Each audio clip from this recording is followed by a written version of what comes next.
Hi again, it's me, Cinnamon. I'm a 24-year-old working a corporate job who loves all things personal finance, especially budgeting, and today I will be budgeting my stock payout, my first one for 2024. So, as you can see in my ready to assign, my stock payout was $32,244.76, and this is the gross amount, and I will take out taxes in my budget. But before I get into the budgeting, I did want to give some context on what is a stock payout because not every company offers that form of compensation, so it might be something people aren't familiar with. I know it was definitely something I didn't understand well until I started working. So, in the tech industry, it's very common that your total compensation is made up of three parts. The first being your base salary, which is the standard salary people are familiar with across like all jobs. The second being bonuses. So, in tech, it's very common that you get a signing bonus. That signing bonus might go across the first year you work there or your first 2 years. And also, like many other companies outside of the tech industry, they also provide performance bonuses, which might be based on how well you did, how well the company did. And those bonuses are paid out in cash. Third component is stock. So that's also typically what you might hear people calling equity. And how this works really varies by company and company type. For example, if you work at a private company, when you get paid out your stock, you don't have that much you can do with it because it's very illiquid. You can't just sell it immediately. Although I know there are new products opening up that make it easier to sell private stock, it's still not a very simple process and something I'm not familiar with yet. However, the whole stock situation becomes a lot simpler when you work at a public company because when you get your stock payout, which is not in cash, you can easily convert it to cash by selling that stock on the public market the same way you would sell any other stock. And the most common model that public companies pay out stock through is through restricted stock units. So let's get into a little bit about what a restricted stock unit offer would look like. When I first started my job 2 years ago, I got a restricted stock unit offer for about $130,000, which is really weird to me because I was like, I'm getting paid out stocks. Why are you telling me this in dollars, right? So that $30,000 would be paid out over 4 years at different percentages at different points in my career. But yeah, why is it called stock units if they give you the offer in dollars, which is really common for a lot of companies? So what companies will do is the month you start or the month before you start some window, they will look at the rolling price of the stock and use that price to be like your buy price. So I don't know what number I've been saying. I can't even remember, but the offer was for $130,000. I feel like I've only been saying $30,000. But when I started, our stock was actually pretty high. So my buy price was pretty high, and that translated to a fixed number of stock units. The guy who joined after me, like a few months after me, there was a dip in the market. So even though he got the same offer as me, I know that, his buy price was lower, and that ended up translating into more stock units for him. Now, when it's time to sell, I'm selling a fixed number of stock units. So, when I was doing my budget at the beginning, that fixed number, let's go here, the fixed number of stock units based on my original offer should have translated into $24,000. And that is why in this line item for what I would save for my RSUs, I had it at $12,000 because that would be the $24,000 after a 50% tax rate. And I'll get into the tax situation a little bit after this. But as you can see here, I actually got paid out $32,000, which is a 33% increase. And that is because from when I originally got the stock offer to now that it's vesting, the stock went up 33% effectively, right? So that is one really good advantage of getting paid out in stock units. Before you get your salary is growing with the market, which basically gives the money you're getting paid more time in the market, which is like always better for investing, right? So yeah, that's one of the really big advantages. One of the disadvantages of stock payouts, if you compare them to stock that you would like normally own, is that they are taxed at the ordinary income tax rate. So when I get $32,000 of stock from my company, that is treated like me getting paid like $32,000 extra in my base salary, that isn't treated like a sell event of $32,000 of stock, which again, this isn't a real disadvantage because it really depends on how you look at it. It wasn't really just like normal stock that you invested that was then like capital gaining over time. So it is a little funky to call this a disadvantage, but something that is like that would make, getting paid out in stock like extremely overpowered is if that money was only taxed at the capital gains tax rate. And because these vesting periods for the stock are so long, it would be taxed at the long-term capital gains tax rate, which is really advantageous compared to the ordinary income tax rate, especially for a lot of tech workers who are getting these stock payouts who tend to be in higher income tax brackets. Hopefully I explained that well. I feel like that part was a little bit funky because I called it a disadvantage, but I think it is good to make this form of getting paid like fair. Something I've also been throwing around is the idea of a vesting period, and that is probably the biggest disadvantage of stock payouts, but this is really company dependent. So, stock payouts are a really good way to get your employees to stay at a company, and something that's commonly mentioned when someone considers the idea of golden handcuffs in a way.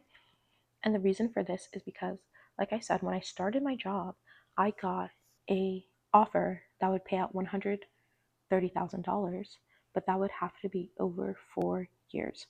And at different points of for those 4 years, I would get paid that money out. I wouldn't get paid the money every month or every 2 weeks with my paycheck over those 4 years to like make it basically evenly distributed. I'm going to have these spiking moments where I get paid. So I kind of wanted to quit my job in May, right? But I knew that would make no sense because if I quit my job in May, I would have never gotten this payment. No matter the fact that I had been working all of the time up towards this payment, I would have gotten like a prorated version of this payment. These plans are all or nothing. So if you leave before your vesting time, you get nothing. So that typically has people staying until their vesting time. And by the time you stay until one vesting time, the next vesting time looks so close, which is kind of a trap I'm falling into, even though my vesting periods are pretty long for the tech industry. There are some companies that do vesting periods every month. So every month you get a portion of what you get paid out for that year paid out. My company does vesting periods in a mix. Because of the offer I got, my vesting period for that initial offer is 6 months. Going forward, my vesting periods would be like 3 months, which is every quarter, which is more common in the industry. But right now, my vesting period is every 6 months. And now I'm like, I could definitely just do another 6 months to hit the next vesting period, right? But I did get this payout now, and if I did want to quit my job, it would make the most sense for me to do it today versus waiting even one more month, because once I've waited a month, I'm pretty much contributing to the next vesting period that I'm never going to get paid out for. So this is how you get into like one of those golden handcuff situations. And yeah, I think I pretty much covered everything I wanted to say about stock payouts. Let me know if this was clear and informative. I'm always like very hesitant to explain things in my videos because there are so many good YouTube videos that already explain things, and I watch those videos all the time. But I'm trying to get more in the mindset of like, everybody isn't seeing what you're seeing, so I want to make more of an effort to explain some things I do in my videos and how everything is working in my videos. So hopefully that is something I get better at doing over time. Okay, now that this is done, I'm just going to get into the budgeting. So like I said, this is taxed at the ordinary income tax rate, and I thought it would be 50%. And overall, it came out to being a 40% tax rate. So here are all of the taxes I owe on this stock payment, and everything comes out to $13,214.24. And I'm just going to press underfunded.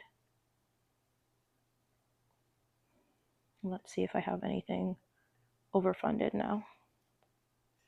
Okay, nothing is overfunded. So my full payout comes out to $19,030.49, like after tax. So that's really good. That is significantly more than I had planned for here. And when I was making my yearly budget goals plan, so I'm like $7,000 over what I planned for, which is also a big relief for me because I felt like I would end up falling behind on my goals because I didn't get my promotion in like July would have been when I started getting my new base salary rate. So I thought I'd be behind on my goals, but this helps close that gap a little bit. So I think I might still be on track for these goals, and I'm definitely going to do the math again when I make my yearly budget goals like update video. But yeah, but because I'm also pretty behind on my goals, I wanted to do a lot more with this money when I was like planning to get the promotion. But I'm just gonna wait until I get my promotion before I do any like extra unexpected spending. I just feel like I really need to prioritize hitting my investments before I do some other things. But I do have other things actually execute on that when I get my promotion, which is truly a just crazy thing to be figuring out. So the budgeting of this is very simple. My budgeting is very boring because I am just prioritizing my investments. So I just mostly invest. I wouldn't say I invest the majority of my income because I don't actually know if it comes up to more than 50%. But I don't feel like I have my money going into a bunch of goals. Like my main goal right now is just my investment. So that is why my budget tends to be boring, but don't feel bad for having a boring budget, I guess. I mean, one, in many ways, having a boring budget is like actually a huge privilege. Like, you don't have to figure out a lot of like complicated ways to move money around. So that is nice. And I don't know, the idea that you have to be doing something interesting with your money, I think actually leads people to maybe making bad investment decisions and all those kinds of things. So I'm fine having a boring budget. I'm kind of just trying to get used to it because I film and I want to figure out how I can add more value to my videos, even though my budget is so boring. And one way I was thinking about how I could do that is by talking a little bit more about one, like I was saying earlier, not just like explaining more things about like my particular financial situation that may not be known to people who are in different financial situations and being more conscious of that.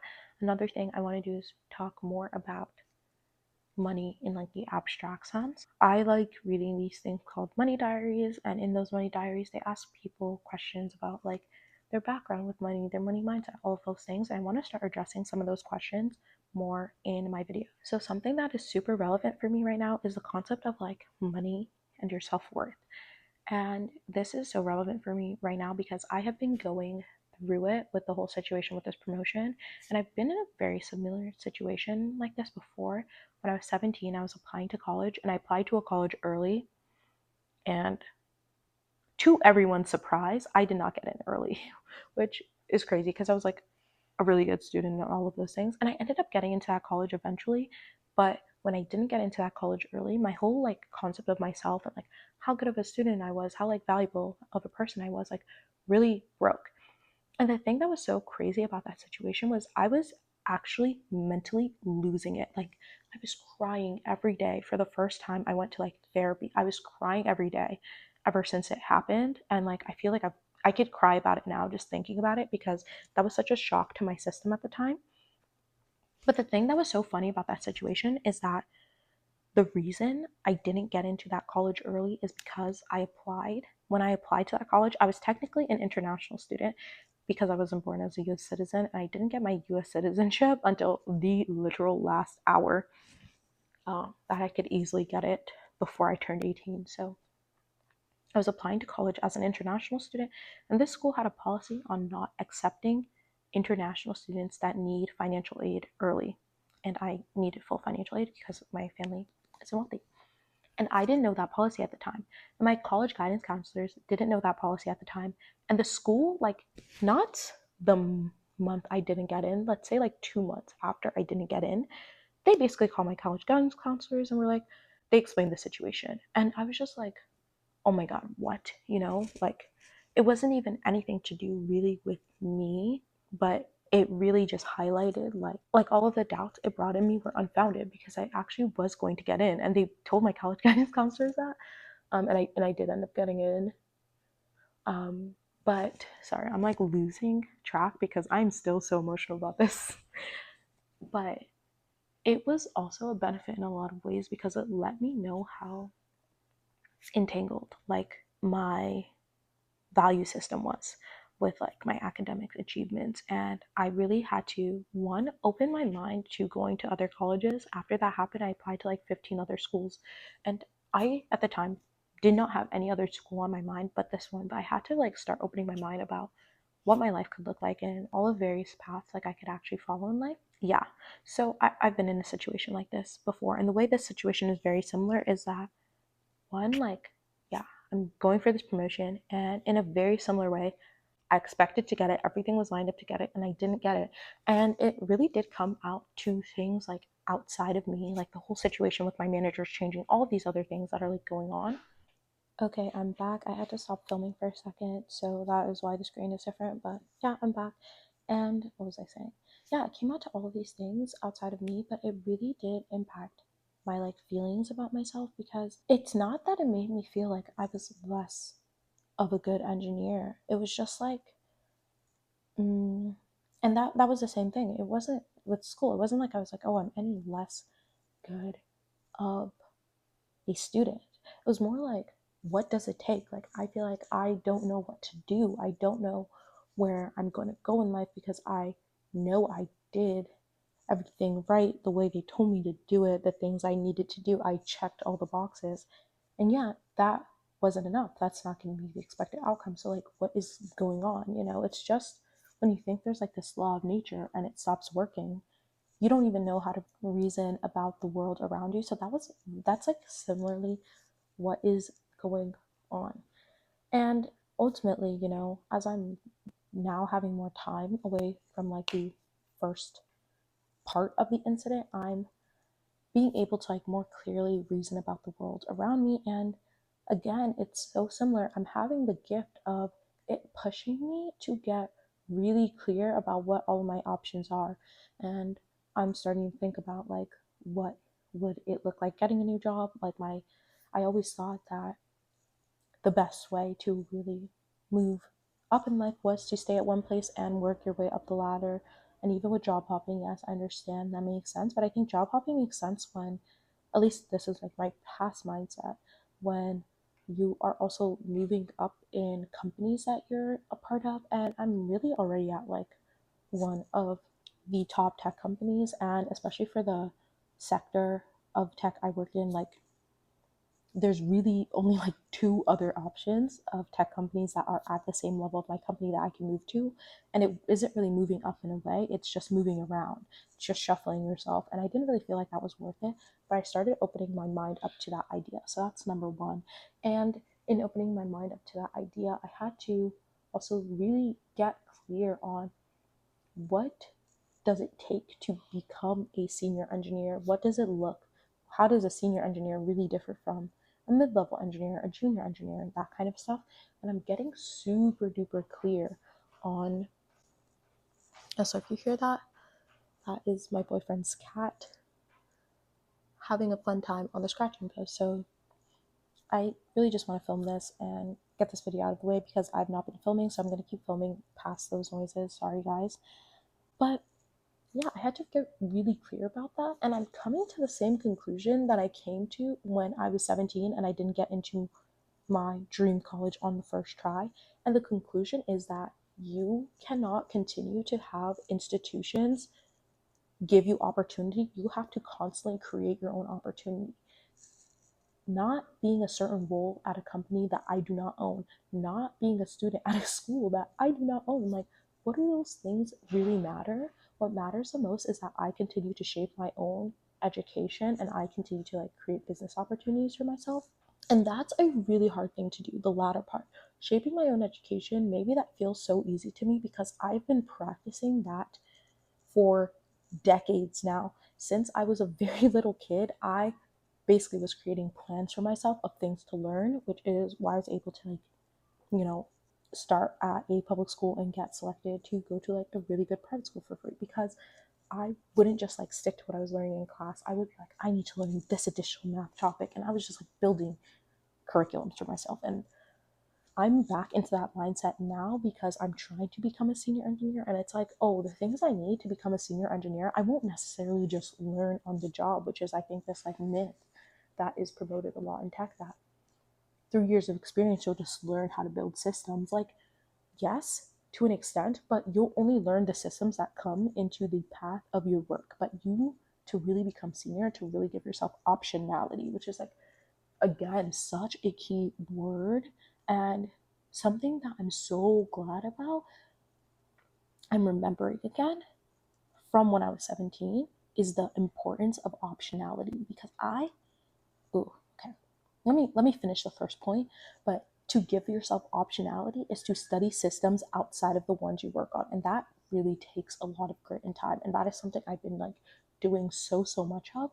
And the way my growth has just been expedited by reading books. Like, I'm in, online communities with senior engineers, and they're like, wait, are you actually really junior? And I'm like, yes. And they're like, you talk like you are senior.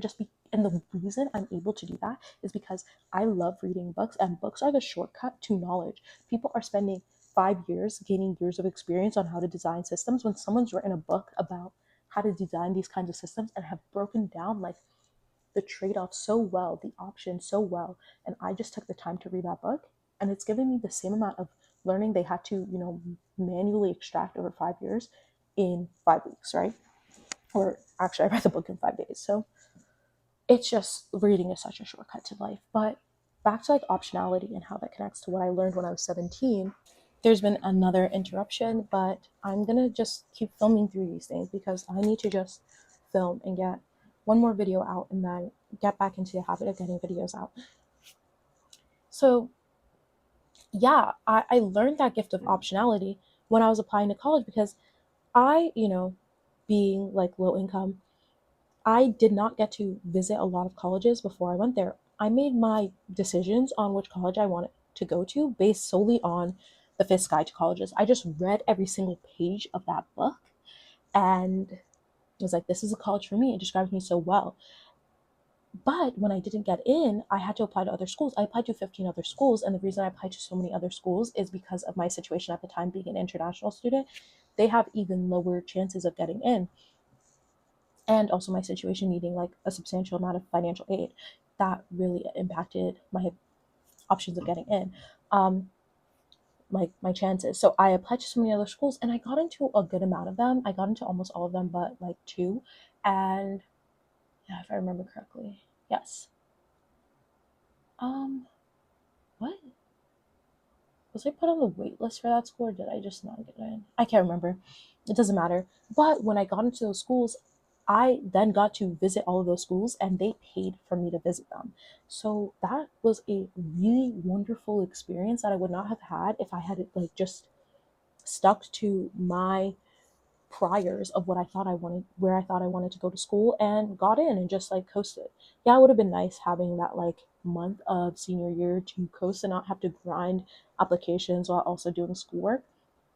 But after I got into all the schools, basically all of our schoolwork was done, and I just got to travel like across the country for, you know, a month just doing these college visits, and it was all paid for. So that was a really cool experience. So optionality is just so important, and I'm realizing this again. And it's like, you knew this when you were 17, but I didn't translate that into the working world because work just felt like this other beast. So I feel like I'm relearning a lot of things I learned to guide me through the academic world and translating that into the corporate world. And that is a process. So it's opening me up. It's transforming me for sure. It's been a tough situation, and it definitely impacted my feelings about myself because it made me so angry mostly that I feel like where I am in life right now isn't matching what I know I'm capable of.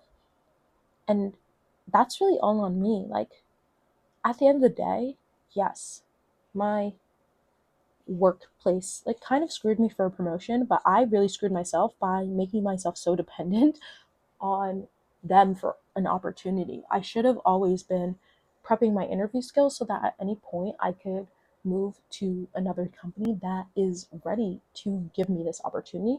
Or even better yet, what I really need to forge out for myself is a really good business opportunity. And that's something that I struggle with as well working, is that even though I am 24 and I have 2 years of work experience, I have the skills to manage people. I know this sounds crazy to say. I don't like the whole system of how managers work because it feels like people take someone who is good at their job doing a specific like individual contributor job and say, okay, you're so good at that. Now manage other people to do that job. But those are not the same skills. Managing people is not the same as doing the job. And I don't like that you can't just come out of the gate and be a manager. You have to like put in all these years of experience to then get the opportunity to be a manager. But I think you can really train people outside of like straight from college to manage people. And I wish there was more opportunity like that, because my skills when it comes to like managing people are so good, and I don't get to use that. And I am like jonesing um, for the chance to finally get to move into a manager role, which is why I really wanted this promotion to happen, because I actually from my mid-level could become a mid-level manager, which is really hard to do if I switch companies because it's something that they only really allow uh, someone who's tenured in the company to do. Usually you have to become a senior before you become a manager. So it is delaying my switch to management a little bit, but is it? Because what I really need to do to switch to management is to build my own thing and hire my own people. So yeah. Oh, but that just does bring me to the last question that I had on my mind when it came to money and self worth, is that I have this pattern of seeing other people and what they're doing, and I love hearing about what other people are doing because I'm not the kind of person when someone's doing better than me that gets jealous. I get so inspired and motivated because I really had this gift from when I was young. Everyone around me was like, you can do whatever you want.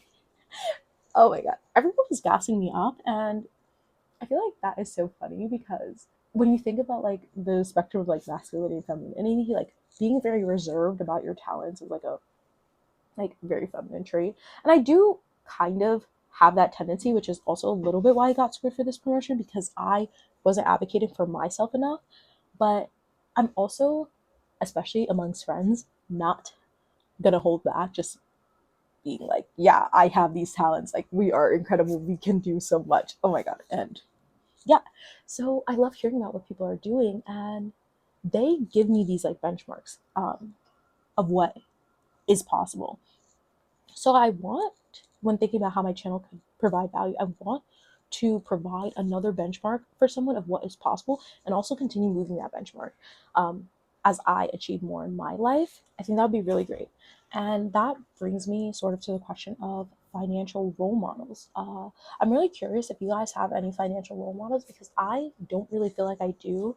In terms of my family, no one manages money the way I do. I just kind of like picked this up, watching people on YouTube and also just like thinking about what feels right to me. Like excessive consumerism didn't feel right to me anymore. So I knew like conserving my money strategically was something I really wanted to just do.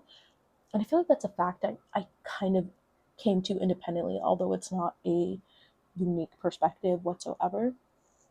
Most of my financial role models, if I would call them that, are just in terms of like earning more money. I think that's where I've really needed to expand my mindset the most.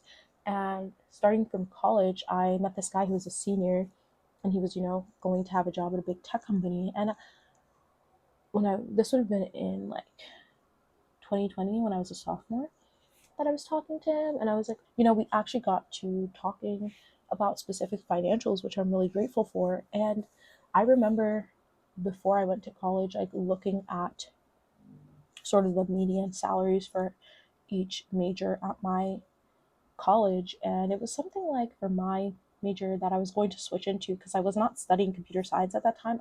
I switched into computer science like my sophomore and junior year. I switched into computer science, which was a little late, but I had already had all of the requirements because I kept just taking CS classes since I just enjoyed them so much. So it was easy for me to do.